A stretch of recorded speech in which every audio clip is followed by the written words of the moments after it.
The huge regulation changes introduced to Formula One in 2022 came with the promise of closer racing. The new ground effect cars designed to alleviate the debilitating effects of dirty air, making it easier for cars to follow each other more closely as a result. But after over a year of these rules being in place, is the racing in Formula One better now than it was pre-2022?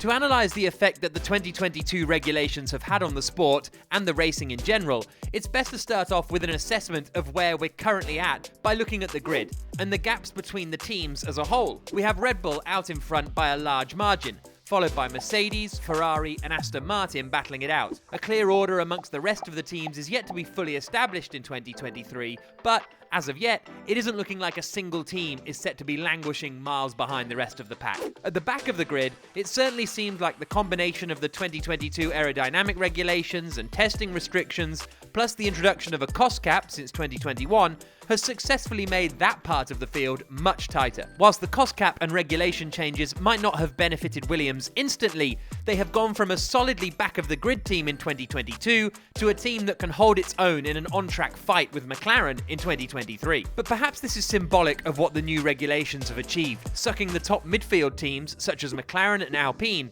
into a much closer fight with those previously well behind them, as opposed to pulling the rest of the grid closer to the top teams. This theory is clearly supported by Red Bull's unbelievable start to the 2023 season, following a dominant performance of the second half of 2022. The cost cap regulations greatly reduces the potential for Ferrari and Mercedes to catch the Bulls, and the combination of the new closer racing and Red Bull's incredibly powerful DRS means the RB19 glides through the field easily, rendering any grid penalties or poor qualifying sessions almost worthless. And then we have Red Bull's cost cap breach of 2021. It's hard to quantify just how much advantage the team gained from overspending ahead of F1's major aero regulation change, but it's undeniable that under these new regulations and with the cost cap in place, the team that has come out on top straight away is looking very hard to catch. You then have the expected interpretations of the rules that will naturally come in the years following large-scale rule changes. It's the job of engineers to find as much performance as possible while staying within the confines of the rules,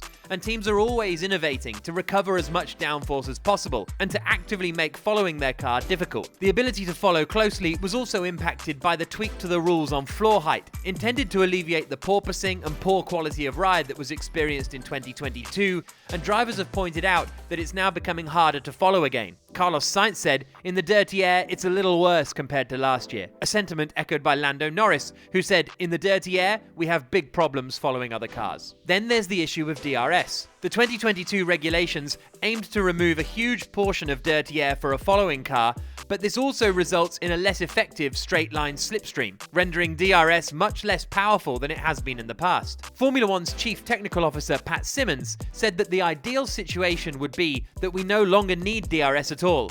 And that's clearly what F1 is trying to achieve by facilitating much closer racing. But there are two problems with this. Firstly, the ability to follow close behind is becoming difficult as teams develop and reinterpret the regs. And secondly, Red Bull's DRS is astonishingly powerful in comparison to the rest of the field, with engineers estimating it's worth an extra 2 to 3 tenths per lap compared to other cars. If every team was suffering the same loss in effectiveness of DRS, then you don't have a problem.